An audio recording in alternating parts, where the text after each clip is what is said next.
Bonjour à toutes et à tous, soyez les bienvenus dans Pêle-mêle. Au programme aujourd'hui, les résultats du groupe Loxam, le retour de JCB dans le lourd, une nouvelle génération de porte-outils chez Stylovrist et le programme du groupe Monailleur pour Intermat. Alors calez-vous dans vos sièges et démarrez les moteurs, c'est l'heure du chantier. Chantier de France présente Pêle-mêle, le podcast de la filière matériel de TP, animé par Jean-Noël Onfield et Mathieu Dejeu.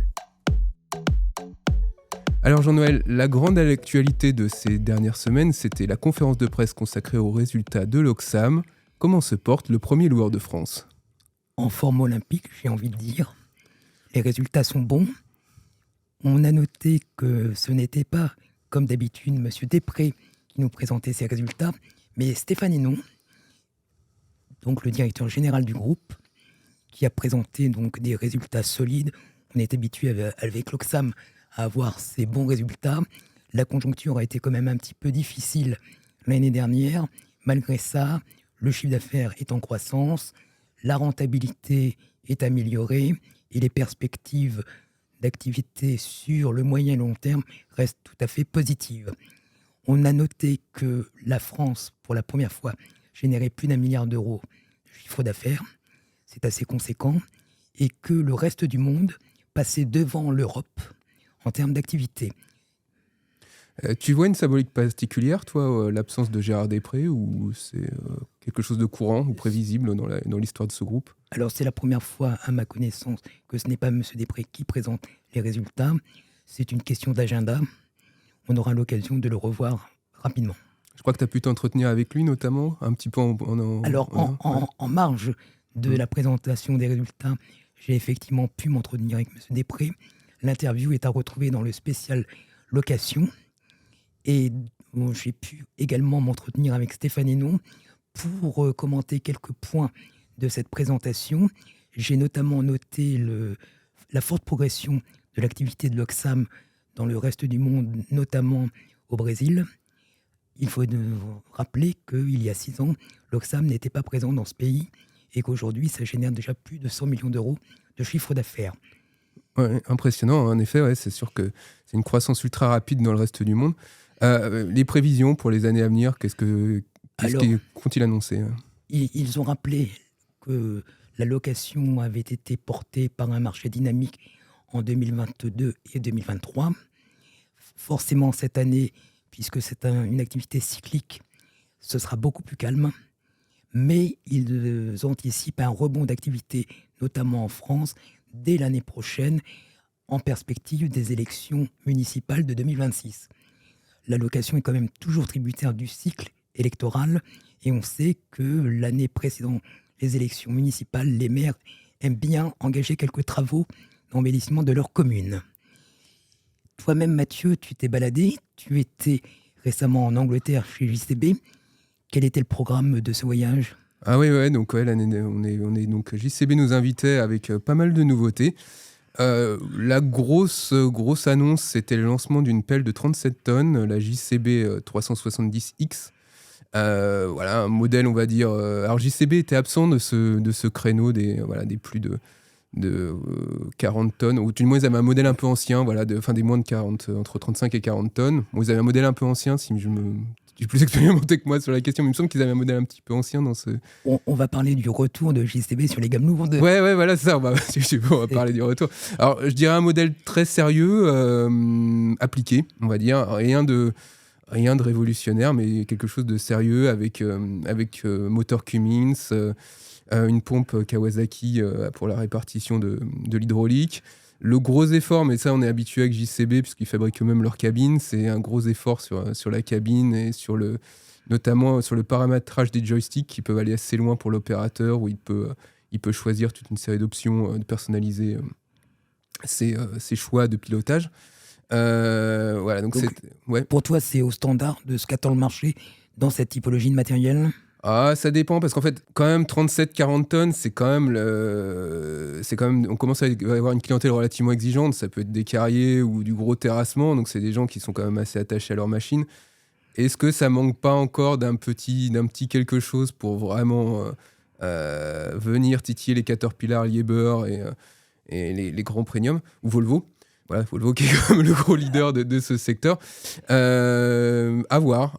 Écoute, je pense que par contre pour le reste du monde, comme on le sait que maintenant chez JCB, l'Inde où est quand même un marché très important, je pense qu'avec cette pelle-là, ils ont un bel outil pour aller s'attaquer à des marchés peut-être un peu moins avancés que la France. On va voir ce qu'ils peuvent. Ça confirme bien la dimension mondiale de JCB, puisqu'effectivement, sur le marché mondial, le segment des 35 tonnes est le premier segment du marché mondial.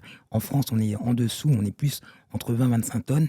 C'est évidemment conditionné par la typologie des chantiers, mais au niveau mondial, c'est ce segment de marché. Alors, ce sont des matériels de production, et comme tu le dis, les exploitants attendent quand même des performances, de la fiabilité et également des coûts d'exploitation maîtrisés, puisque c'est le gros enjeu. Y avait-il d'autres choses à découvrir en Angleterre ? Surtout, peut-être ce que je retiendrai surtout, c'est 2 points. C'est le lancement d'un porte-outil multidirectionnel, le Raptor, le premier chez JCB pour sa pelle sur pneus hydradig, si je ne me trompe pas. Hydradig, autant pour moi. Hydradig, autant pour moi. Donc voilà, sur l'hydradig. Donc premier porte-outil chez JCB multidirectionnel. Alors celui-là, on l'avait pas trop vu venir. Et vraiment un bel outil, très compact, à voir à l'usage ce qu'en diront les opérateurs, mais au premier vue, c'est vraiment quelque chose de très compact. Et ça fait complètement sens sur une pelle à pneus qui est considérée comme un porte-outil et qui a vocation à venir sur les travaux urbains, donc avec un maximum de polyvalence et forcément d'outils à mettre au bout de la flèche. Ouais, là, ils mettent un gros paquet sur les outils, notamment sur la présentation en carrière qu'ils nous ont faite. Il y avait une pelle, alors là encore, c'est sans doute un peu poussé jusqu'au boutisme, mais notamment avec une roue de découpe pour faire du découpage de tranchées. Voilà, c'est un peu extrême, mais c'était pour démontrer à quel point on pouvait arriver à une forme de polyvalence avec le matériel hydraulique qui est dans ces pelles. Donc ouais, il y a vraiment, je pense, chez JCB, la volonté de se mettre un peu au niveau aussi sur ces pelles à pneus qui n'étaient peut-être pas leur point fort. On voyait aussi avec Hyundai qui a lancé en mai 2023 un nouveau modèle de pelle à pneus. Donc voilà, on sent chez des constructeurs qui étaient peut-être un peu plus en retrait sur ce segment de la pelle à pneus une volonté de s'emparer de ce marché un peu particulier, spécifique à la France et à l'Allemagne. Voilà, d'être présent sur C'est à suivre parce qu'effectivement, c'est pas du tout un marché mondial. C'est un produit européen par nature. La France et l'Allemagne trustent plus de 60% du marché européen. On en voit aussi en Corée du Sud. Oui, tout à fait. Et on commence à en voir un petit peu aux États-Unis, mais le marché là est vraiment balbutiant. Mais c'est intéressant à suivre parce que je pense que par rapport à la nature des travaux à réaliser dans nos pays européens développés, c'est typiquement la machine qui va de plus en plus imprimer sa marque sur les parcs des exploitants. Quand JCB revient sur les attaches rapides, quelle est la réaction des spécialistes ? Tu étais récemment chez Stilvrist aussi. Ouais, non pas en Suède, mais en Allemagne. Pourquoi l'Allemagne et quoi au programme ? Alors, l'Allemagne, et oui, tout à fait, c'était à Hambourg et c'était un gros lancement produit pour Stilvrist. Ils y avaient mis pas mal de moyens puisqu'ils ont invité toute la presse européenne. Écoute, Hambourg, parce que s'ils ouvraient alors c'était pareil, c'est un peu comme les bureaux français qui ont été aménagés puis inaugurés 6 ou 7 mois après. Là, c'est un peu pareil, ils avaient leur filiale allemande qui inaugurait leurs nouveaux locaux. Voir que Stilvrist a une stratégie très intéressante. Ils ont décidé de faire des stocks pour chaque filiale, ce qui n'était pas le cas avant. Donc voilà, Nicolas Proust, le directeur de la filiale France, nous l'a bien expliqué dans notre numéro spécial matériel. L'objectif dans les prochains mois, c'est d'avoir un stock, mais au-delà même des pièces détachées, d'avoir un certain stock de produits, notamment des porte-outils, des attaches rapides. Il est en train de le finaliser en ce moment. L'Allemagne, c'est pareil, ils ont déjà des produits en stock. Et donc l'idée, c'était un petit peu de présenter cette nouvelle stratégie, de la mettre en avant. Et le deuxième point, donc voilà pourquoi le choix de Hambourg. Et alors, par contre, pour la présentation produit, en effet, il y avait notamment plusieurs grosses annonces, notamment le XTR20, qui est le nouveau porte-outil multidirectionnel. Le plus gros de la gamme Stilvrist. Ah non, ça, c'est pour si tu veux, le plus grand. Je pense qu'il monte jusqu'à 40 tonnes, si je ne me trompe pas. Là, on est sur des pelles pour 18-20 tonnes, mais surtout, c'est la nouvelle génération. C'est le tout nouveau, avec plusieurs options. On a détaillé ça dans un article sorti il y a quelques jours sur notre site internet. Notamment, plus compact, là aussi. Alors, il va y avoir match avec JCB sur la compacité. Il va falloir voir. Bon, JCB n'est pas un Thermat, donc on ne pourra pas comparer. Steelvrist y sera, donc le public pourra découvrir ce nouveau porte-outil là-bas. Non, surtout, il y a cette compacité qui est vraiment intéressante. Ils ont vraiment fait un gros travail pour le rendre plus compact. Il y a un graissage centralisé, ce qui n'était pas le cas avant et qui vient quand même, je pense, qui est très intéressant. Aujourd'hui, ça devient un peu incontournable sur tous les outils. Et c'est un gain de fiabilité sur ce genre de produit coûteux. Je pense que c'est un vrai plus. Enfin, de mon point de vue, je ne sais pas ce que tu en penses, mais... C'est incontestablement un plus en termes de productivité, un plus en termes de sécurité, et ça fait partie maintenant de la panoplie des outils que les exploitants demandent, parce qu'effectivement, à la clé, ce sont des chantiers qui sont quand même exécutés dans de meilleures conditions. C'est d'ailleurs un segment de marché qui évolue beaucoup en ce moment.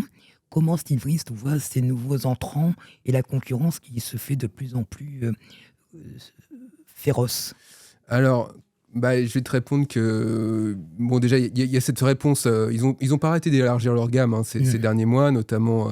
même ces dernières années, notamment vers les plus petites machines, avec un premier porte-outil, j'ai plus le nom en tête, mais qui préfigurait cette nouvelle génération. Non, la grosse réponse, c'est qu'ils arrivent un peu... je pense qu'ils sentent qu'ils arrivent au maximum de ce qu'ils peuvent obtenir sur des marchés développés, ou déjà très pointus. Donc ils tentent un peu de diversification, notamment avec le lancement de 2 porte-outils rotatifs. Donc c'est un peu parce que la multidirection, ça a toujours été le créneau de Steelvrist. Ils n'ont jamais souhaité passer à 2 dimensions, quoi. Oui, on revient pour en arrière. On revient pour en arrière, voilà. Donc là, c'est un peu une forme de se dire, bon, le marché allemand, on n'arrive pas trop à y rentrer. Enfin, tout du moins, on a cette impression que le marché allemand, suisse, autrichien, qui est très friand de ces porte-outils rotatifs et uniquement rotatifs, ils ont peut-être un peu de mal à l'aborder, alors qu'en Suède, en France, c'est des marchés déjà matures et ils ont leur place et ils sont bien implantés. Et donc, il y a cette volonté d'essayer peut-être de passer par des rotatifs pour une sorte de première approche du client, avant peut-être de pouvoir lui parler de multidirectionnel. Et donc, le rotatif, c'est aussi un moyen d'approcher des marchés moins matures, comme notamment en Asie. Voilà, un peu l'approche où on essaye d'être de plus en plus pointu pour les marchés matures, avec un produit vraiment performant. En s'adaptant à chaque marché, notamment au marché allemand qui, même s'il est un petit peu en difficulté à l'heure actuelle, reste le premier marché pour ce type d'équipement en Europe, et avec des visées maintenant un peu mondiales chez Steelvrist, puisque effectivement la Chine est également une base industrielle importante pour eux. Ouais, puis les États-Unis aussi. Ces rotatifs aussi vont sans doute aller aux États-Unis. Voilà, il y a cette ambition d'aborder des marchés sur lesquels ils étaient trouver des relais de croissance, notamment aussi par le rachat d'un constructeur alors j'ai plus le nom en tête, mais d'un constructeur de godets danois qui maintenant va leur servir de producteur de chaînes pour les outils non hydrauliques. Voilà, donc il y a toute une stratégie pour trouver des relais de croissance chez Steelvrist qui est vraiment intéressante. Et notamment là aussi, ils avaient lancé toute une série de nouveaux outils qu'on pourra aussi découvrir à Thermat. Des plaques qui sont très bien pensées, des plaques de compactage qui m'ont l'air très bien pensées, et des pinces de préhension. Voilà. Donc il y a toute une série de petites choses, de petits coups, tu vois, petits coups de stratégie pour essayer de secouer un petit peu le marché et de trouver des petits relais de croissance dans leur développement. D'accord, et puis c'est effectivement un secteur qui évolue beaucoup. Il y a quelques mouvements là autour de ACB. Donc, à suivre cette partie accessoire qui est de plus en plus essentielle. Ouais, tout à fait. On l'a vu, le signe que JCB s'y mette, voilà, ça révèle quand même que ça devient de plus en plus indispensable pour tout constructeur. Et tu l'as dit, ça sera à voir à Thermat. Ouais, tout à fait. Je pense qu'un Thermat, ça sera le grand rendez-vous, notamment au niveau des accessoires. Alors peut-être, il y a certains pans du matériel qui seront peut-être un peu moins présents au salon, mais l'accessoire, à première vue, tous, ils sont assez motivés pour aller montrer. Ça prend moins de place aussi, peut-être, sur les stands. Donc, ça prend moins de place et c'est peut-être là qu'il y a encore des choses à inventer et à découvrir, parce qu'effectivement, quand on regarde la typologie des matériels, on reste dans le tout à fait traditionnel. On n'a pas encore vu un constructeur venir disrupter ce secteur-là. Et je ne pense pas que ce soit Intermat qu'on le voit. Ouais. Eh ben, tout à fait. D'ailleurs, on est en pleine préparation du nouveau numéro d'Intermat, dans laquelle tu as notamment préparé un grand entretien avec le chef du groupe, le président du groupe Monoyer. Alors effectivement, puisque cette année, ce n'est pas Bergerin Monoyer qui expose à Intermat, mais c'est bien le groupe Monoyer. Donc sous le parapluie Monoyer, il y a les différentes filiales que l'on connaît bien. Mais cette participation, on va dire, groupe, corporate, fait sens puisque le thème, c'est la décarbonation et qu'on ne peut pas traiter isolément cet enjeu, quel que soit le secteur d'activité, que ce soit l'énergie avec Eneria, la manutention industrielle avec Aprolis, et évidemment les matériels de chantier avec Bergeron Monoyer, mais également tout le volet digitalisation avec Arcans. J'ai pu m'entretenir avec Philippe Monayer, effectivement, et il m'a confirmé la montée en puissance de ce pôle d'activité qu'il a créé de toutes pièces et qui aujourd'hui pèse significativement dans l'activité du groupe. Surtout, ça leur a donné une dimension mondiale, puisque au travers d'Arcans, Bergeron Monoyer et le groupe Monoyer sont maintenant présents aux États-Unis, en Asie, Australie, Asie du Sud-Est et évidemment Europe. Donc c'est un nouveau spectre d'activité pour ce groupe qui est sur le marché français depuis des lustres, dont on a l'impression qu'il fait toujours le même travail, que la mission n'a pas changé, alors qu'en réalité elle a été fondamentalement transformée par évidemment les évolutions économiques, technologiques, mais on voit bien que la stratégie, elle, reste inchangée. Est-ce que tu peux nous rappeler un peu les différentes activités du groupe Monoyer pour nos auditeurs qui n'auraient pas le spectre en tête? Alors le spectre, c'est évidemment Bergeron Monoyer que tout le monde connaît, puisque le socle de l'activité se fait avec Caterpillar autour des matériels et des moteurs. Là, c'est Eneria pour les groupes électrogènes. On a également le pôle maintenant manutention avec Aprolis, qui est devenu un leader européen de la manutention industrielle, qui se développe également à l'international, puisque Aprolis est également un acteur significatif en Chine. Donc c'est bien là aussi la mondialisation, la globalisation de ces activités. Arcans, qui est pas la pépite, mais en tout cas le pôle technologie autour de la digitalisation. Alors on n'est pas que sur la digitalisation, la construction, on est sur la digitalisation de l'industrie, des services, et c'est tout à fait pertinent en termes de stratégie, puisque ça ouvre de nouveaux clients aux autres filiales. Et là, on imagine toutes les synergies qu'on peut développer. Il y a également Ipso, qui est dédié à la distribution de machinisme agricole. Alors là, évidemment, comme d'habitude, on n'est pas avec des marques de seconde zone, mais Monoyer traite avec John Deere. Et c'est là aussi, alors c'est pas notre secteur, mais c'est un secteur qui est en plein développement aussi. Donc on voit un groupe qui a atteint une dimension assez critique, puisque le chiffre d'affaires l'année dernière s'est élevé à 3,3 milliards d'euros, en forte progression. Là aussi, les perspectives court terme sont un petit peu moins positives. On s'attend là aussi à un ralentissement, en tout cas une stabilité cette année, mais les perspectives long terme sont très intéressantes, d'autant que Philippe Monoyer entend positionner Monoyer sur de nouvelles activités, entre guillemets, à forte valeur ajoutée. Ouais.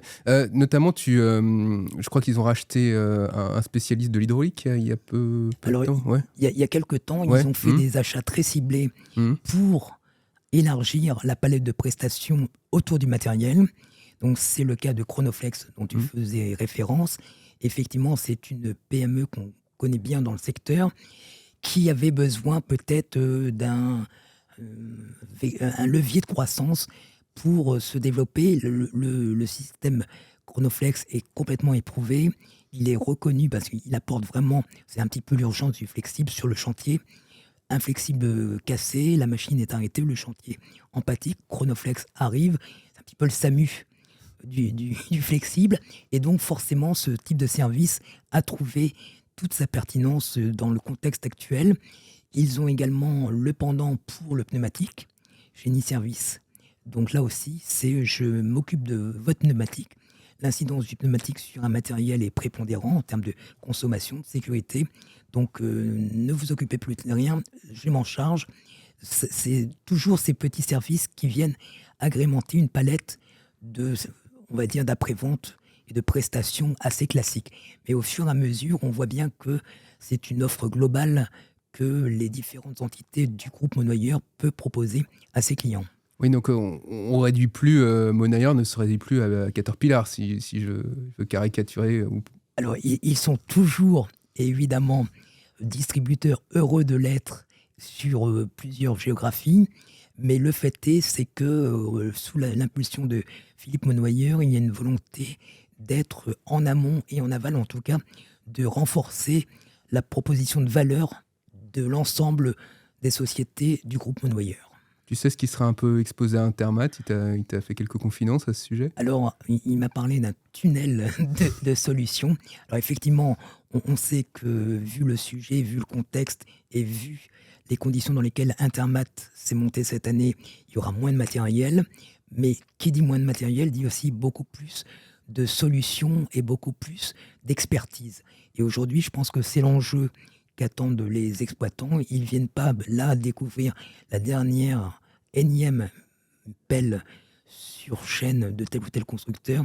Ils viennent là pour avoir des réponses à des questions très concrètes qu'ils se posent sur l'enjeu de la décarbonation et au-delà sur les moyens matériels avec lesquels ils travailleront demain sur leur chantier. Voilà un stand qui s'annonce intéressant. Tu as d'autres échos de ce qu'on pourra voir à Intermat? Plein d'autres choses, puisque là aussi, on s'est entretenu avec Christophe Le Carpentier, le commissaire général du salon, à moins d'un mois maintenant de l'ouverture d'Intermat. Bon, les feux sont au vert, l'ensemble de la superficie a été commercialisé, le nombre d'exposants a même été dépassé. Donc tout ça, c'est positif. Reste à savoir qu'en sera-t-il du Visitorat. Je pense que le thème intéresse énormément.